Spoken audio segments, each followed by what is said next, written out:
Hi guys, thank you very much for joining me on Thoughts to Liz today. My name is Eliz, and today I'll be talking further on the topic I discussed last time, which is warning signs of domestic abuse. Like I said in my last post, abuse or domestic violence has to do with control. When you find someone being abusive, all the person wants is just control. So a victim doesn't have to be at fault before he gets to be or she gets to be abused. So I'd like to talk about the fact that we see people being controlled. For some people who are very sensitive, you tend to see the signs when a close friend of yours is being controlled or being extremely manipulated. You get to sense that, and that is one of the things that shows that someone could be in an abusive relationship or in an abusive marriage.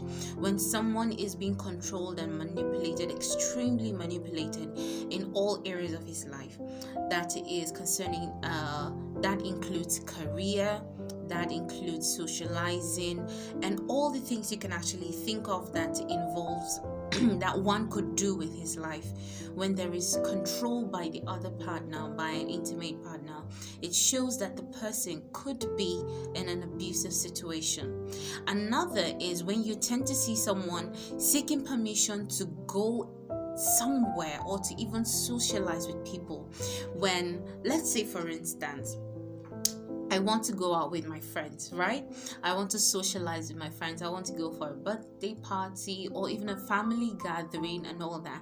And I am scared to even seek permission, or I would have to seek permission, okay, from my intimate partner before I am part of that activity. It could be now. A lot of people would raise eyebrow to this point. Why? Because when you come down to Africa, it is normal for a woman to seek permission from her husband before she engages herself in any activity. Now, this is where the extreme manipulation or extreme control comes in. It is different when a woman is bold enough or is courageous enough to walk up to her husband or her boyfriend to seek for permission to be a part of an activity. And it is entirely a different thing if a woman is scared to her bones before she's scared before even asking the permission, before seeking permission to be a part of an activity. That could be an indicator that that woman could be in an abusive situation. Another is when an abuser is constantly putting calls across to or text messages to his partner to try to find out where are you, who are you with, what are you doing, just trying to check up on that person. When someone is constantly doing that, especially in an aggressive manner, that could indicate that a person is in an abusive relationship. I was told about a story of a woman. I wouldn't want to call the location, so I'd keep her identity sealed. Now, this particular woman I was told about, her husband had a tracker on her car which he monitors, and on this day she told him she was going to point A, but he was seeing through his monitor, he could see that the woman is actually going to point B or point C, but she had told him that she's going to point A.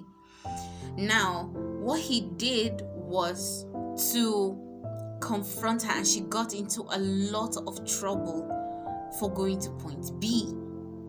He was keeping track of her. That is what an abuser does.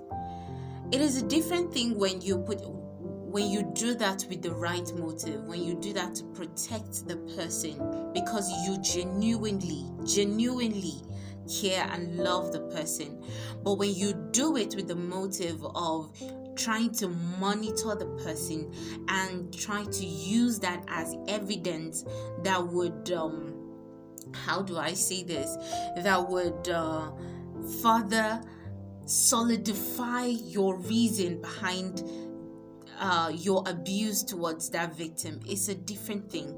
So when an abuser is calling, texting, messaging, tracking his a particular person, it could be that that person close to you is in an abusive situation. So what I would like to put out again is that victims hardly come out to actually describe their abuse or even talk about the abuse they're going through. They usually give us hints, like heads up, okay, by the words they use in describing or referring their partner. For instance, when a victim tells you that her partner rather is always moody or has a bad temper, that in itself is a clue that she could be in an abusive situation. I do not know why this always happens with victims. They are always protective of their abusers. And I think that would have to do with their mindset, how their mind has been manipulated by the abuser. If you remember one of the points I said one time in one of my videos, that an abuser is corny. An abuser can be sweet today and is a monster tomorrow. So that circle of being sweet, manipulative monster, that circle confuses the abuser. And that is one of the things that holds the victim captive in their mind. That is one of the things that holds them stuck in abusive relationship, because they have hope that, okay, this is just a bad moment. It's going to come. It's going to pass away. So let me just stay here. There is hope that this person is going to change. And victims always believe that they have the capacity and the ability to change their abusers. And that is always wrong. Another thing is when fear gets to victims, okay, they tend to turn down help that would come from you who wants to help them.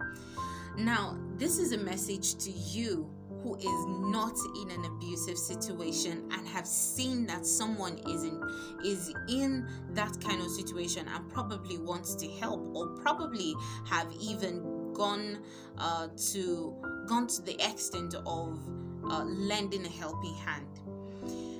One thing you need to know about victims is that they tend to turn down offers from families, from counselors, from friends that want to help them out of their abusive relationships. They tend to do that a lot, and that takes me back to the point that they always feel that they have the ability to change the person, which is always wrong. And that is why they always create an excuse for the abuser. And I don't know how many of you can testify to this. When you lend a helping hand to someone, or you desperately want someone to leave his or her abusive relationship, that person tends to create an excuse for the abuser and tells you that, well, the person is just bad-tempered, not really in a good mood, or I believe he would change, or they would just create an excuse just to put you off their case. But this is my message to you. Please do not relent. That person needs your help. When a victim constantly creates an excuse for their abuser, that is to tell you that they are in deep trouble, and you need to be persistent that they leave that abusive relationship. If it's a marriage situation, they can get away for a moment. I'm not saying that they should get divorced, but they can get away for a moment to get themselves back and to see how the issue can be sought out. Okay? And I just pray that a lot of people who are silent about their situation will have the courage to speak out. Now, if you are in an abusive relationship or an abusive marriage and you're watching this video, I hope that one day you're able to find the courage to speak to someone about it and also to accept help.